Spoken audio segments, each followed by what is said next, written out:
સામાન્ય રીતે જેને કંઈ કરવાનું જ નથી ને, જેને જીવનમાં દરરોજ સવારે જાગીને ખાલી શહેરની અંદરથી એક વસ્તુ શોધવાની છે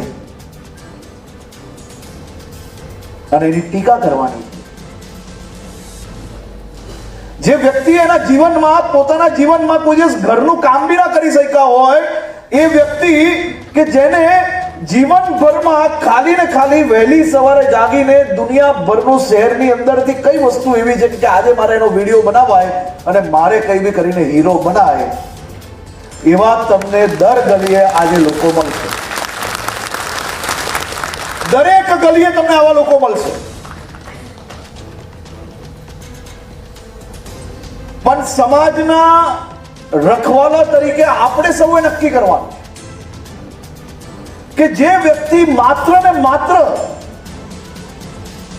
આ પ્રકારની વાતો, કે એક નાની સમસ્યા, હમણાં કચરો નાખી લઈએ કોઈ અને બીજી મિનિટે તમે કોઈ ફોટો પાડી લો, તેનો મતલબ એ થઈ ગયું કે આખી મહાનગરપાલિકા કામ જ નથી કરતી.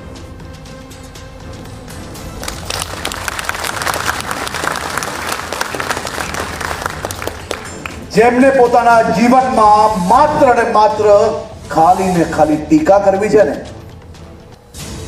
એવા લોકો તમારી પાસે, તમારી સામે નજરે આવે ને ત્યારે ખાલી એક કામ આપવાનું, એક કામ માત્ર આપવાનું અને કહેવાનું કે ચલ ભાઈ તું આવ, આમાં સાથે આનો નિકાલ લાવ.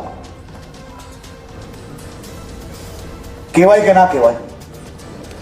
તમારા બધાના ઘર, પરિવાર, મિત્ર વર્તુળ, સોસાયટી, એમાં એક માણસ તમને આવો મળશે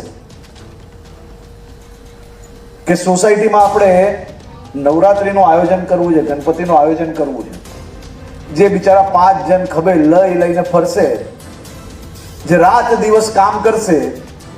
હવે એ કામ કરશે 10 દિવસ માટે, તો એક વાર નાની મોટી ભૂલ થશે કે નહીં થશે? જે કામ કરતું હોય એ જ લોકો મારી જોડે હા બોલે, બાકી નહીં બોલે. અને દરેક સોસાયટીમાં એક માણસ એવો હશે કે નહીં કે જે 10 દિવસમાં રાત જોઈ કે આ માણસ આ ક્યારે ચૂકે અને હું ક્યારે બોલું, એવું મળશે કે નહીં મળે? મળશે કે નહીં મળે? મને ખાલી એટલું કહો, દિલથી કહો. આજે હું દિલથી પૂછવા આવ્યો છું.